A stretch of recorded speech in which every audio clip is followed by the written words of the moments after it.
بسم اللہ الرحمن الرحیم۔ السلام علیکم ناظرین۔ جب مشکل حالات میں صبر نہ ہو پائے تب کیا ہوتا ہے؟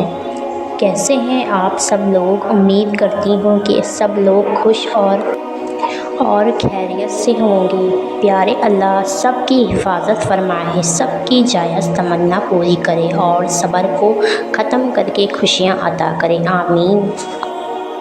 حضرت علی نے فرمایا، جب کوئی امید نہ ہو تو اور زیادہ اللہ سے مانگو، کیونکہ معجزے اللہ کی شان ہے۔ حضرت علی رضی اللہ عنہ نے فرمایا، دو چیزیں ہیں جن کی قیمت کچھ نہیں دینی پڑتی، مگر ہاں اس سے ہر انسان کو خریدا جا سکتا ہے۔ پیارے دوستو، جو آپ کو چھوڑ جائے انہیں آپ بھی چھوڑ دو، جو توڑ دے انہیں معاف کر دو، جو آپ کے الفاظ نہ سمجھ سکے ان کے سامنے خاموشی اختیار کر لو، جو جہاں ہے انہیں وہیں رہنے دو۔ بس یہ سمجھ لو، سب کو خوش رکھنا، سب کو راضی کرنا آپ کے بس میں نہیں ہے، بس اللہ پاک راضی رہے یہی آپ کے لیے کافی ہے۔ جانتے ہو، جب تک انسان ٹوٹتا نہیں اس میں عاجزی نہیں آتی۔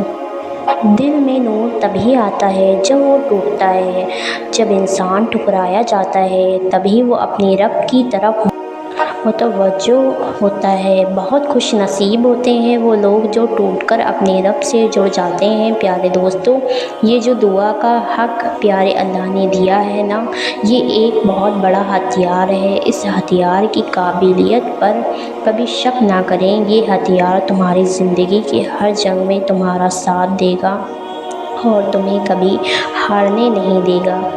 جب کوئی دعا قبول ہونے میں وقت لیتی ہے تو تمہیں لگتا ہے کہ اب کہانی ختم ہو گئی اور وہ انسان دعا مانگنا ہی چھوڑ دیتا ہے، مگر شاید کہانی وہیں سے شروع ہوتی ہے۔ اگر اللہ تعالیٰ نے تمہارے دل میں کسی چیز کی چاہت ڈالی ہے اور تمہیں دعا مانگنے کی توفیق بھی دے رہا ہے تو ہو سکتا ہے اللہ تعالیٰ تمہاری چاہت پر راضی ہو اور وہ تمہیں صرف آزما رہا ہو۔ یاد رکھنا، ہر انسان کی زندگی میں ایسے لمحات آتے ہیں جب حالات سمجھ سے پرے ہو جاتا ہے، جب دل بوجھل ہو جاتا ہے اور ایسا محسوس ہوتا ہے کہ اب ہم سے صبر نہیں ہو پا رہا۔ لیکن دوستو، ایسے وقت میں اللہ کی طرف رجوع کرنا اور اس کے فیصلوں پر صبر کرنا ہمارے لیے کتنی بڑی کامیابی کا ذریعہ بن سکتا ہے، یہ بھلا ہم کہاں جانتے ہیں۔ دیکھو دوستو، زندگی کے اس امتحان میں ہم کتنے مشکلوں کا سامنا کرتے ہیں، کبھی خوش ہوتے ہیں، کبھی پریشان ہوتے ہیں، کبھی آسانی بھی ہوتی ہے، کبھی مشکلیں بھی آتی ہیں۔ پیارے اللہ تعالیٰ قرآن میں فرماتے ہیں کہ کیا لوگوں نے یہ گمان کر لیا ہے کہ وہ کہہ دیں گے کہ ہم ایمان لائے اور وہ آزمائے نہیں جائیں گے۔ اس آیت سے واضح ہے کہ زندگی کے امتحان میں ایمان کا لازمی حصہ ہے۔ یہ اللہ کا طریقہ ہے کہ وہ ہمیں پرکھتا ہے، ہمیں مضبوط بناتا ہے اور ہمیں اپنی طرف لوٹاتا ہے۔ اور اس پر سب سے عظیم عمل جو پیارے اللہ تعالیٰ ہمیں سکھاتے ہیں وہ ہے صبر۔ صبر کا ذکر بار بار قرآن مجید میں آیا ہے اور حدیث میں بھی ہے کہ اس کی بہت زیادہ فضیلت بیان کی گئی ہے۔ اللہ تعالیٰ قرآن میں فرماتے ہیں کہ اے ایمان والے، صبر اور نماز کے ذریعے مدد مانگو، بے شک اللہ تعالیٰ صبر کرنے والوں کے ساتھ ہے۔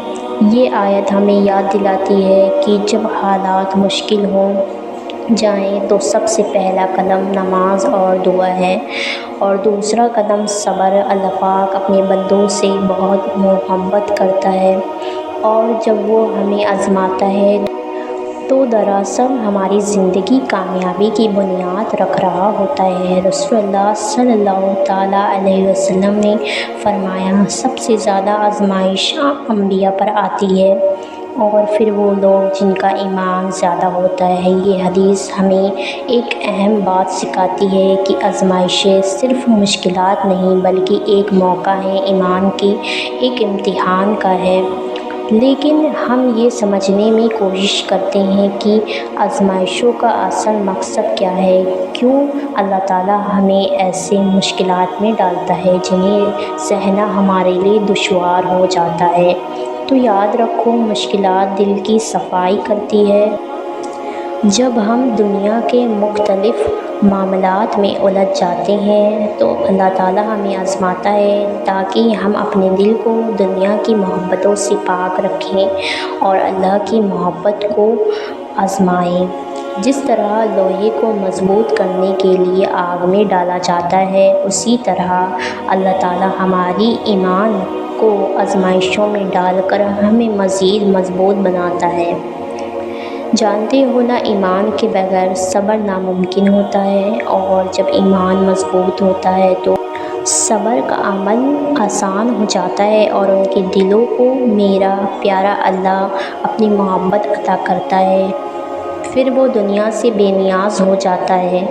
اگر بہت زیادہ پریشان ہو تو تہجد پڑھنا شروع کر دو، کیونکہ تہجد میں بہایا گیا ایک آنسو ساری زندگی بدل دیتا ہے اور سچے دل سے مانگی گئی ایک دعا نصیب بدل دیتی ہے۔ اس لیے تہجد پڑھنا شروع کر دیں، انشاءاللہ مانگی ہوئی دعائیں پوری ہو جائیں گی۔ حضرت علی رضی اللہ عنہ نے فرمایا، جب کوئی تمہیں ادھورا چھوڑ جائے تو اللہ پاک آپ کو مکمل کرنے کے لیے پہلے سے بہترین بھیج دیتا ہے۔ کچھ باتیں انسان کے بس کی بات نہیں ہوتی ہیں، کچھ باتوں کا اللہ کے سپرد کر کے مطمئن ہو جانا چاہیے۔ سادہ سا اصول ہوتا ہے، عزت دو عزت لو، لیکن کچھ لوگ ایسے بھی ہیں جنہیں عزت تو چاہیے ہوتی ہے مگر واپس دینا بھول جاتے ہیں۔ ویڈیو پسند آئے تو ویڈیو کو لائک کریں، چینل کو بھی سبسکرائب کر دیں اور دعاؤں میں بھی ہمیں یاد رکھیں۔